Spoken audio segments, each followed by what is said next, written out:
ఆదివారం చొల్లంగి అమావాస్య నేపథ్యంలో శ్రీకాకుళం జిల్లాలోని ఒక గ్రామంలో చోటు చేసుకుంటున్న కొన్ని ఘటనలు అక్కడి గ్రామస్తులను భయాందోళనకు గురి చేస్తున్నాయి. క్షుద్ర పూజలు చేసినట్టుగా గ్రామ రహదారి మధ్యలో వేయబడిన ముగ్గులు గత 2 రోజులుగా గ్రామంలో కలకలం రేపుతున్నాయి. ఈ పరిణామాలతో గ్రామమంతా భయానక వాతావరణం నెలకొంది.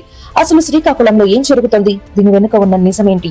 ఈ పూర్తి వివరాలు తెలుసుకోవాలంటే ఈ వీడియోను చూడండి. శ్రీకాకుళం జిల్లా కవిటి మండలం డెప్పిలి గూనపు పుట్టుగ గ్రామంలో క్షుద్ర పూజలు కలకలం రేపాయి. గ్రామంలోని చెల్లెల చెరువు మీదుగా నిలాపు పుట్టుక గ్రామానికి వెళ్లే దారిలో గుర్తు తెలియని వ్యక్తులు క్షుద్ర పూజలు చేశారు. రహదారి మధ్యలో పిండతో పూల బొమ్మ వేసి ముగ్గు వేసి ఉంది. ముగ్గు మధ్యలో వరిగడ్డితో చేసిన బొమ్మ, వేప కొమ్మలు పెట్టారు. సినిమాల్లో చూపించేలా ముగ్గు మధ్యలో పెట్టిన గడ్డితో చేసిన బొమ్మకు వస్త్రం కూడా చుట్టారు. ముగ్గుకు ఇరువైపులా కూర్చుని పూజలు చేసినట్టుగా 2 వైపులా బొంత, చాప పరిచి ఉన్న ఆనవాళ్లు ఉన్నాయి. గత 2 రోజుల నుంచి రాత్రిపూట ఇలా జరుగుతున్నట్టు గ్రామస్తులు గుర్తించారు.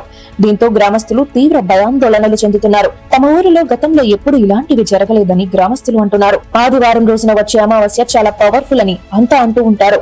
ఆ రోజు రాత్రిపూట ప్రయాణాలు చేయాలన్నా కొందరు భయపడిపోతూ ఉంటారు. అయితే జనవరి 18న అనగా ఆదివారం అమావాస్య, అది కూడా చాలా అరుదుగా వచ్చే చొల్లంగి అమావాస్య. ఈ నేపథ్యంలో ముందు రోజు అనగా శనివారం తెల్లవారుజామున గ్రామంలో క్షుద్ర పూజలు జరగడంతో గ్రామస్తులు తీవ్ర భయాందోళనలు చెందుతున్నారు. జనవరి 18న జరగనున్న చొల్లంగి అమావాస్య నేపథ్యంలో ఈ క్షుద్ర పూజలు చేసి ఉంటారని కూడా గ్రామస్తులు అనుమానిస్తున్నారు. ఎందుకంటే గత 2 రోజులుగా వరుసగా రాత్రిపూట ఇక్కడ క్షుద్ర పూజలు జరుగుతున్నట్టు స్థానికులు గుర్తించారు. ఈ నేపథ్యంలో ఆదివారం చొల్లంగి అమావాస్య కావడంతో 3వ రోజైన శనివారం రాత్రి కూడా క్షుద్ర పూజలు నిర్వహించవచ్చని అనుమానిస్తున్నారు. అసలు శ్రీకాకుళం జిల్లాలోని ఉద్దానం ప్రాంతవాసులకు మూఢనమ్మకాల పట్ల విశ్వాసం ఎక్కువ. చిల్లంగి, చేతబడి, క్షుద్ర పూజలను నమ్ముతారు. ఈ నేపథ్యంలో తాజాగా కవిటి మండలం డెప్పిలి గూనపు పుట్టుగ గ్రామంలో బయటపడ్డ క్షుద్ర పూజలు గ్రామస్తులను ఆందోళనకు గురి చేస్తున్నాయి. ఈ క్షుద్ర పూజల వల్ల గ్రామానికి ఏ ఉపద్రవం వస్తుందో, ఎవరికి ఏ కీడు జరుగుతుందో అని గ్రామస్తులు అంతా తెగ భయపడుతున్నారు. ఈ ఘటనపై పోలీసులు విచారణ జరిపి క్షుద్ర పూజలు నిర్వహించిన వారు ఎవరు, ఎందుకు క్షుద్ర పూజలు చేశారన్నది తేల్చాలని కోరుతున్నారు.